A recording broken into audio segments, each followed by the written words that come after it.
Welcome, everyone, to Turning Everything to Gold with Zinzi and Luna. We have a special guest today. Beautiful Melissa is here to shine our light. If you listened to our last podcast, you got to hear her arrive, which was fabulous. We have a very, I just feel so grateful to have you here today. And I feel this is such a new level for us, and you're starting something new. Yes. And I'm just going to turn it over to you. Tell us a little bit about who you are and what you're doing right now. So it really, at one point, it depended on the day on what hat that I would wear, right? I have always been a community advocate, working for the people. I ran for office back in 2022, nonprofit organization, helping people getting jobs and things like that. So I was always, and still am, an individual that is going to want to make sure that our community is good, that our surrounding people are good. And then in 2024, no, actually in 23, no, the beginning of 24, I lost my aunt to cancer. Less than a year before that, I lost my grandmother to cancer. And going through that grief in 2024, because those were like two daggers, that just hit me and my family so hard. And I've always been very, how can I say it, realistic when it comes to death, because we're not here to stay, right? The ultimate goal is to go to our heavenly home. And we're not here to stay, but their deaths, it had like an effect on me that I had never experienced before. So with that, I went through a spiritual battle. I did. In that spiritual battle, the grief was so heavy to the point, there was one point I was thinking about committing suicide. Oh, wow. Yeah, it was so heavy. It was. I saw you came. We spent time together, and I remember seeing you and going through that. I did not know that. Yeah. Wow. And I don't know why I shared that, but I shared that. I don't share that with many people, but the grief was so heavy. So being in that mental state, it caused me to pray like even harder. Grew up in a family full of prayer warriors, different gifts, seers and hearers and things like that. So being connected to God was not foreign to me, right? But, as we live through life, we're doing things in our own might and our own power. We're successful, we have the great jobs, we're making great money, And even though we know that our foundation should be spiritual and grounded and rooted in God, we veer off, right? So me going through that and losing my grandmother, losing my aunt, going through that grief, it was God's way of snatching me back where I should be, right? And I know that has happened to many of you, to where, you went through something in your life that, it's like, okay, it's really God calling you. It's saying, hey, you can't do this without me. I'm calling you back. I need you to pray. I need you to talk with me. I'm going to pull you out of this. I just need you to lean on me, right? No matter the circumstance, leaning on God and trusting him through the circumstance. So I remember one day I was in my bedroom and I was praying, and I was crying, and I said, Lord, what is it that you want me to do? I just need this pain taken away. Just give me direction. Whatever you would want me to do, I'll do it. And he told me to go to seminary school. And I'm like, really? Okay. You listened. Okay. So that same day, I went online and I found the seminary school, International College of Ministry. And it was a holiday. It was, I believe, like a Labor Day or something like that. And I'm like, okay, I'm going to call the number. No one's going to answer because it's a holiday, know? Well, the president of the school ended up answering the phone. He ended up sitting me with the president. Yes. No one's going to be there. Right, exactly. But it's the president of the school. He ended up sending me the application right then and there. I completed the application. Within 24 hours, I was accepted to their program. Wow. I have my master's in Christian counseling. and I am working on my Ph.D. in Christian counseling as well. Wow. So That is yes. amazing. That is Yes. amazing. That is called divine timing right there. Yes. I was just thinking the same thing. I was like, that is the law of divine timing. I just Yeah. talked about that yesterday on my spiritual message for the day. This is divine timing. Yes. Yes. That is crazy. And then in that, I've always been, I always knew my gifts, right? But I wasn't walking in them, right? Many of us, we have gifts, but if we don't dedicate ourselves to God and maximize on that spiritual walk, those gifts lay dormant, right? And so my gifts were laying dormant, you know? And in that, not only did I, graduate with my master's degree, but I end up becoming an ordained minister. Wow. Yes. That's amazing. Yes. That is Yes. so great. Yeah, that is like Right. That is Awesome. great. I want to say we have been, we've known each other for quite a while. Years now. And it's been years. Yeah. And I think that we're sharing a mic, so I hope the sound is good.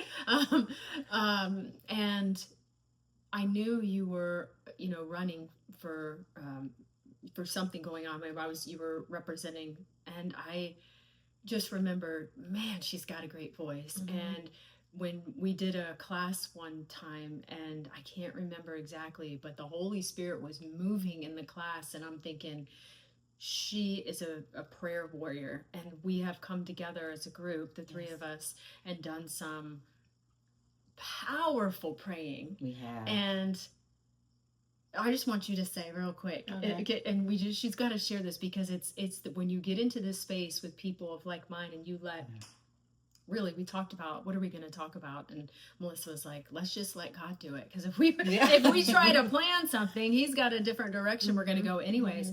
So talk a little bit, just for you, about like the last prayer session that we had together. Well, first of all, as many of you know, if you listen to this, you know that I'm not too excited to ever go to my day job. I left here and I said, no, work's not happening tomorrow. I need a day of rest, because I was moved, and I don't have a problem finding words ever.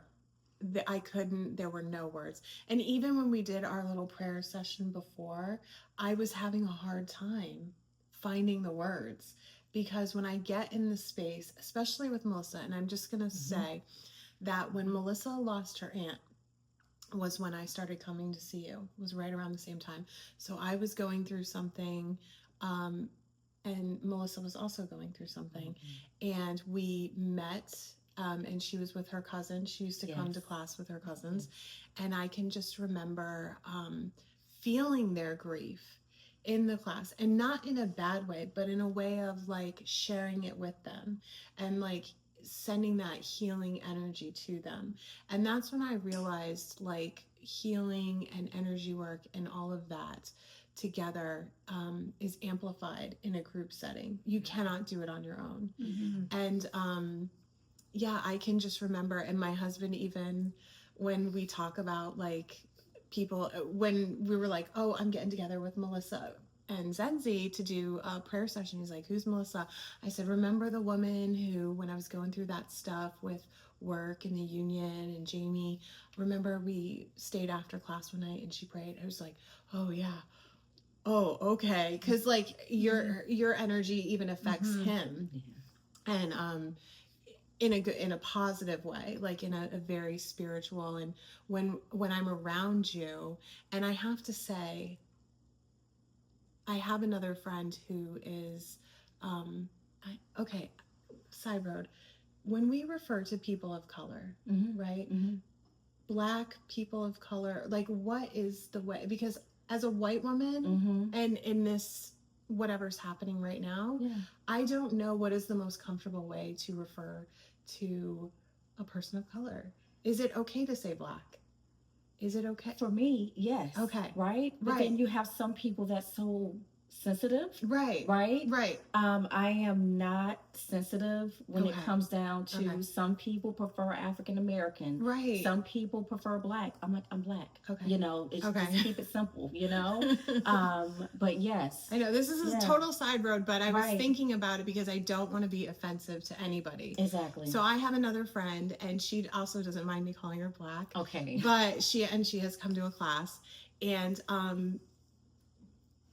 the Black women that I know are so connected to God that when you get a Black woman in your life that is a praying woman and that has their prayer closet or their war room or whatever they call it, woo! You're in safe hands.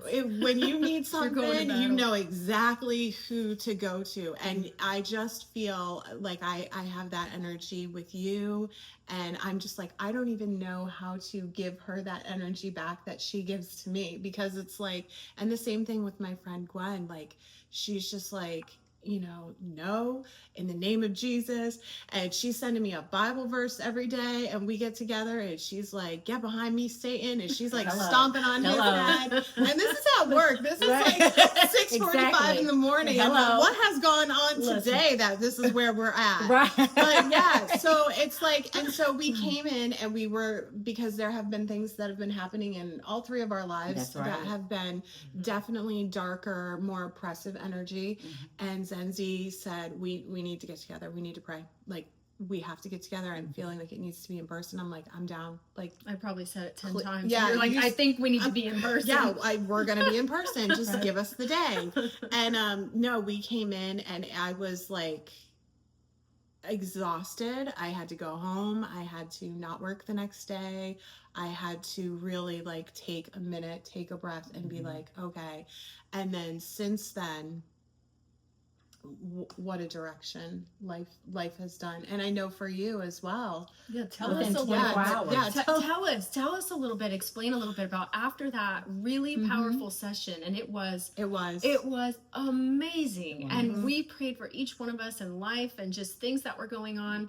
And then within how many days later, what happened? Less than 24 hours later, there were several topics that we prayed for each other, right? Several topics. So we're literally have a checklist of things that we're praying for, right? We're going in, guys, okay?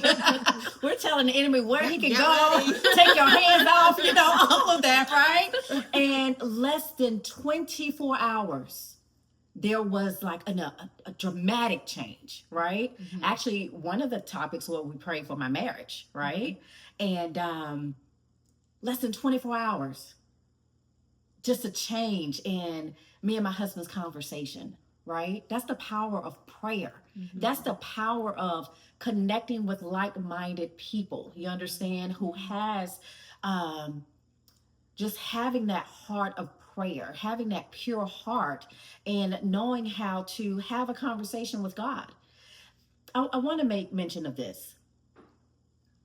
When you talk to God and you go to God and you're asking him for some things, it doesn't have to be perfect. You don't have to, this is a joke I like to say, guys, so excuse me. Oh, Father God, thou art thou. You know, you don't have to come to him so formal. And I think that's the mistake, you know, people make to where they're afraid to pray. You know, there's been plenty of times I've been in my war room and I'm like, God, listen. What's going on? You know, I need direction. I need your help. I need your wisdom. Like, I can't figure this out on my own. Lord, I need you. You know, having a conversation with him like you're having a conversation with your best friend, without the cursing, of course. But yes, you know, so making sure that you're coming to him with a pure heart, falling on your knees and surrendering and say, God, I need you. You know, in his word, it says, ask me, you know, so don't feel like a prayer has to be perfect. You know, I love that. And so the marriage shifted, you said, and then what happened within a few days later? So guys, so we were praying about, you know, I own a staffing company, right? And because of the changes with the current administration and the disbandment of DEI, it affected my business because all of the minority certifications went away, right? And how minority certifications work, if you are bidding on a government contract, you there are like allotted contracts that only minority certified firms can apply for. So that went away, right? I lost a 10-year contract, which was one of the biggest contracts that my firm would have won. I lost that contract because of the disbandment of certifications. So that caused me to have to get a W-2, right? So I found a recruiting job because that's my profession. I'm a recruiter. And yeah, we prayed on about, actually, were we supposed to even pray about the job? I think that came up in your spirit and you just started praying for the job in the spirit. I think we were focused on what you were trying to build, which is what we're going to talk about today. Yes. And we were talking about getting out this new podcast that you're doing and doing Correct. things on YouTube. And I can't remember what Her led, thesis and the children's book. My children's because book, we were yes. so focused on that. And we did pray about the job because you needed space or the time or money, whatever it was. You did talk about there was a transition you were going through. So I think that's maybe why the prayer came up Yes. the way that it did. Yes, yes. And that we prayed, Sunday? We got together that Sunday. Yep. Monday, there was a complete 180 in my marriage, right? And then Friday, I received an email terminating me from my job that came out of nowhere, right? But then, at first I was taken aback, had a little toot about it. But then when I thought about it, I'm like, wait a minute. I have free time. Oh my gosh, this is great. This is amazing. And before you know it, I'm working on the podcast that should have launched back in November of 2024 because now I have time, right? And so yes. That's like turning everything into gold. That's taking, Really I had taking, a position that this has changed in my life. I've got this new job. I'm doing really well. They say I'm fantastic. A week later, okay, now I don't have a job anymore. That doesn't feel like gold. But what you did is you heard God moving in your life and said, oh, you've got things that you need to do, that you need to get out there now, and the work that you need to get done. And will you share a little bit about the work that you are doing, that you actually are just starting? Yes. And then before I get into that, I want to let everyone know that when certain circumstances happen in your life, it's not always the enemy. God will step in and remove things out of your life if it is blocking his will for you, right? So sometimes you have to pivot. Sometimes you have to make that transition and just know that God has you, right? So my new podcast. Oh my gosh. Which is amazing and perfect timing. If you guys listen to our podcast, the last couple episodes, of course, it's divine timing because let us know what the podcast is about. So the title of the podcast is on YouTube, and it's called The Kingdom Authority, the Warrior's Devotion. That's the title of it. The Kingdom Authority, the Warrior's Devotion, right? So this is how it started. I would do daily devotions, and I would record my voice. I would read the devotions, and I would send them to my husband. And then before you know it, it's going out to 50 different people, right?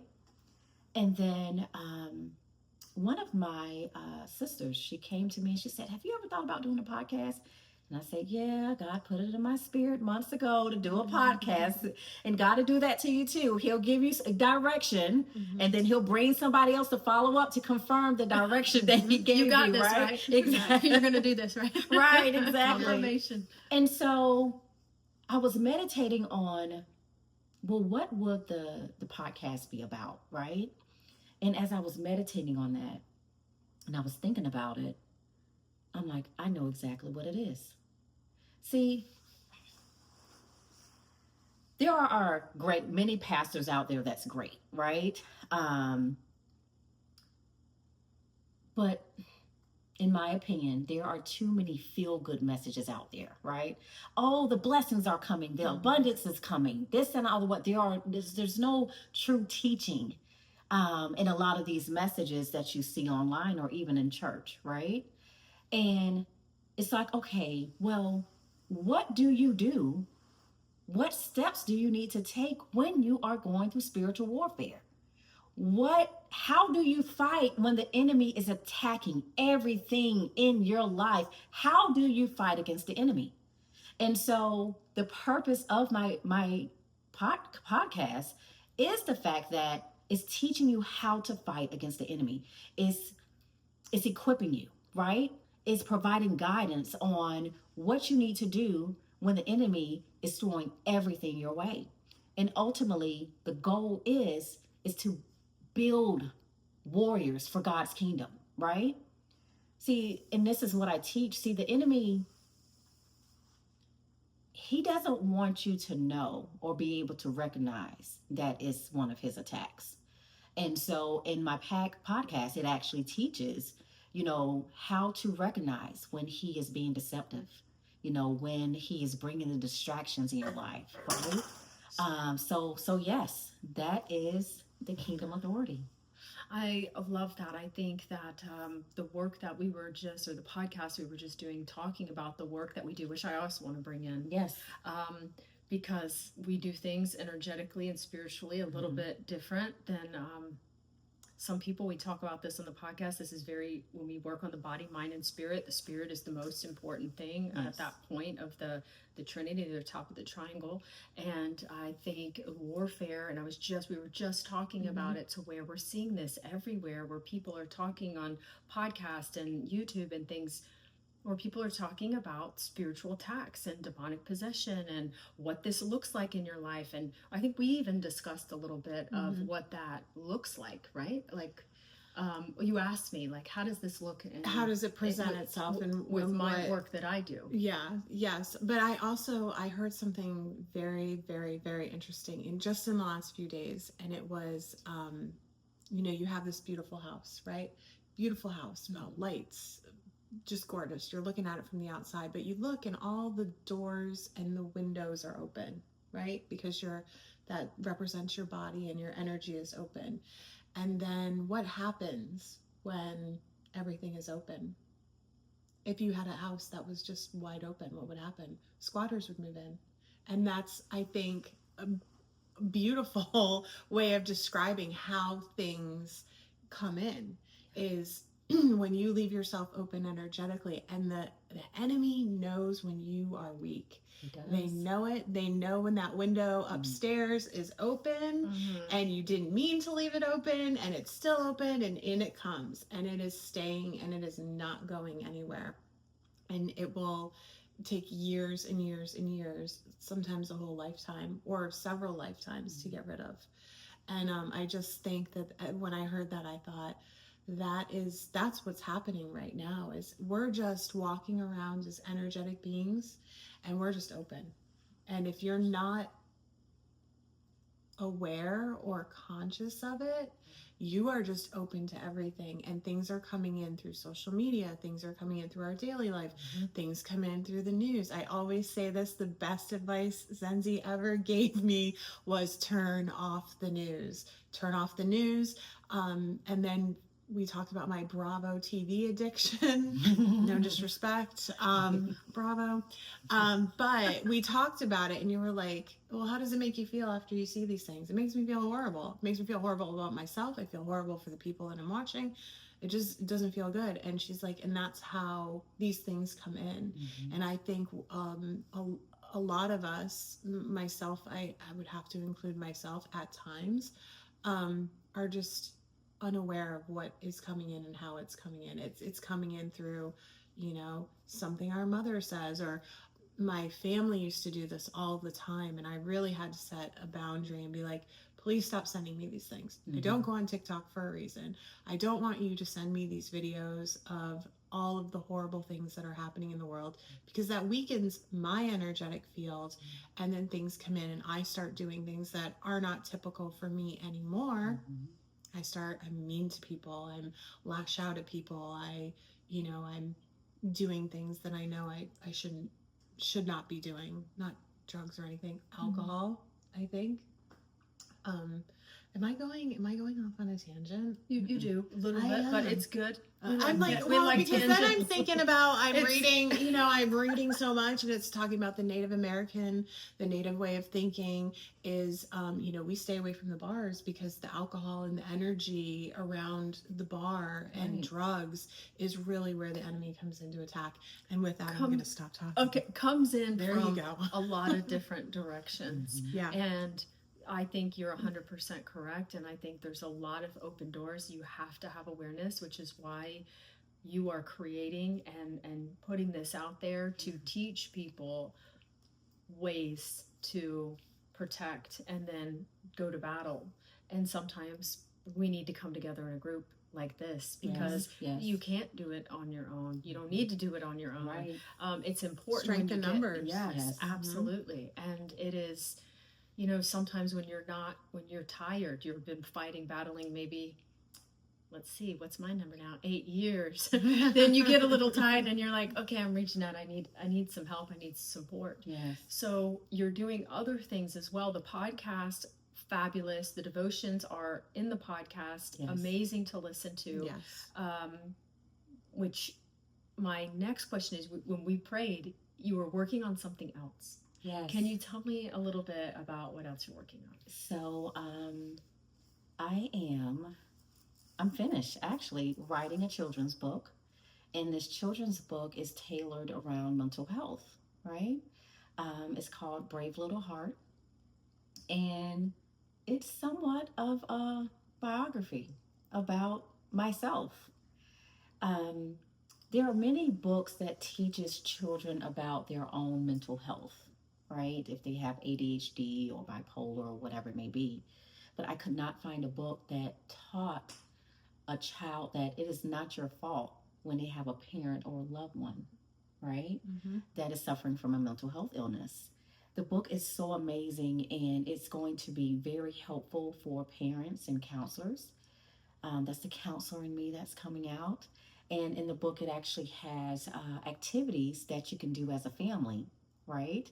After each chapter. So it is a great tool. Yes. I love Yes. that. Mm-hmm. And the turning everything to gold part of you having your job kind of fade away gave you the space and the room and the time to finish what you were working on, correct? To get ready to get that launched. My illustrations are almost done. Yeah. Yes, the illustrations are almost done. I think I have about a handful left of the illustrations. Mm-hmm. But yes, my plan is to publish it as an ebook to make it just easily accessible. So, individuals can just go on there and download it and they have access to the book. That is fabulous. Yes. Once that gets out there and gets going and everything, we'll get all the information and we'll put it on Mm-hmm. some of the podcasts so people can Thank reach you. it. Absolutely. Mm-hmm. This is amazing. Is there anything else that, maybe any tips or anything that you would like to share? Anything, if we have time, maybe we could do one more, like a follow-up to part 2 of this. But is there anything today that you want to share for this particular podcast? Spiritual warfare is real, right? But it is nothing to be afraid of, right? When Jesus died on the cross, he gifted us with the Holy Spirit. The Holy Spirit is the power that we have. And what's important in that, we must take authority. We must take advantage of the power that we have that's within ourselves, right? So that's what I want to say. Just walk in your authority. Walk in your power. Remember who you are and whose you are, right? And no matter what circumstance that may come up in your life, no matter what may happen, don't try to fix things in your own might or your own power. That's what we have God for, right? Mm-hmm. So we have to stand in our authority. We have to stand in our power. You have the gift. You just have to use it. I love that. Thank you so much. And I would love to do a part 2 because I want to, you think outside of the box a little bit about how you speak to God, maybe envision God, how you see different, however it is that you process this. What we do and the work that we do is very spiritually led. It's energy work, and people can have a lot of people can have misperception, but at the same time, they do need to have questions, and they do need to make sure you know who you're going if you're going to allow somebody to work with you in any way. But this isn't just energy work, it is also when you're going to a church. So it can go in many directions of people say, well, you're doing this, so it must be bad. No, you need to check and see how it feels. So what were you going to say? You were going to say something. I was going to say, when you walk into a space, you need to be in full alignment with your body and check energetically if the vibe is off. Sure do. And if the vibe is off, you leave. Yes. I've been to many places, spiritual and religious, because I did grow up in a church, and my church always felt safe, but I have been to churches where I've been like, I am out of here. I am not staying for this. I will say, when I came in for meditation the first time, I was like, no, this feels really good. And I've said this before, I was not a person that would go to someone's house or someone's that I didn't know for people something don't like coming to people, so it is a little bit different. So it was a little bit different, but you have to have that awareness and know what that feels like. And if the vibe is off, you need to leave. And you don't have to, and that's another thing, you don't have to give a reason. You don't have to tell them the vibe's off. Just be like, oh, I'm so sorry, something came up, I have to go. I have to go. I can't stay, I'm so sorry. You don't have to explain yourself or give a reason. So I think that's so true. And I thank you also for people who are questioning, listen to the body, but also look at the fruit that's being produced by the person you're going to see. And I just talked to somebody about, well, what if I'm just going to a massage, and you don't know what this person is doing when they're not. What if they're doing other things than just massaging? So there's a lot that you have to have discernment for going into anything. But some people think, oh, it's energy work, so it must be witchcraft. No, that is absolutely incorrect. Anything that can be good can be inverted and turned into something bad. Even the Bible. Even the Bible. So it's about discernment. It's about interpretation, calling in and asking, is this for me? How does this feel? And I have, on another note, had a lady who was interested in meditation. I do meditation breath work. She's coming in for this reason. Very, and there's no judgment. I'm just explaining what happened. But she was very, in a church that was, I think it was Pentecostal. And she was getting out of that because of I think she said it was very fire and brimstone, very, very, very bad for her. And she wanted to come in, and she drove outside, and she opened the door, and she called me, and she said, I am so scared to walk to your door. And I opened the door, and I saw her, and I said, I can see you, but you have to be the one to walk through the door. That's right. And I said, it has to be you, but I'm right here. And then you just see how you feel. And she fought through it, and it was amazing. She had the most amazing visions, and it was powerful, because she broke down a barrier that day of fear. And in reality, I'm working in the kingdom anyway, and she just didn't know that. So I'm like, this is why God brought you here. Working in dark energy, and not everybody is. Yes. And then we also have to remember that God is not an author of fear, right? And just like you said, when she came in and she crossed that threshold, right? Yeah. And the amazing things that happened in meditation for her, right? See, the enemy comes in and he brings fear, because he knew if she crossed over that threshold, what was going to happen to her, how her life was going to change spiritually. And the enemy doesn't want that. He doesn't want the spiritual growth for us. So he's going to throw different fears our way. He's going to bring those distractions. He's going to whisper lies in our ears to say, hold on, wait a minute, do you really want to do that? He's very cunning, and he's so sneaky, and you have to be alert and aware of his tactics. Absolutely. I want to close with saying it's about your relationship. It's about your relationship in that spiritual way for you. That's what it is for me. So I see things just a little bit different, which is so unique. Luna, you see things a little bit different, and Melissa, it's the same. Yes. And it's amazing to come together with a powerful group of women. Thank you so much for being here. Thank You're you. coming and we'll do one more podcast, Okay. part 2. Thank you guys for joining us today, and we will see you soon. See you soon. Bye.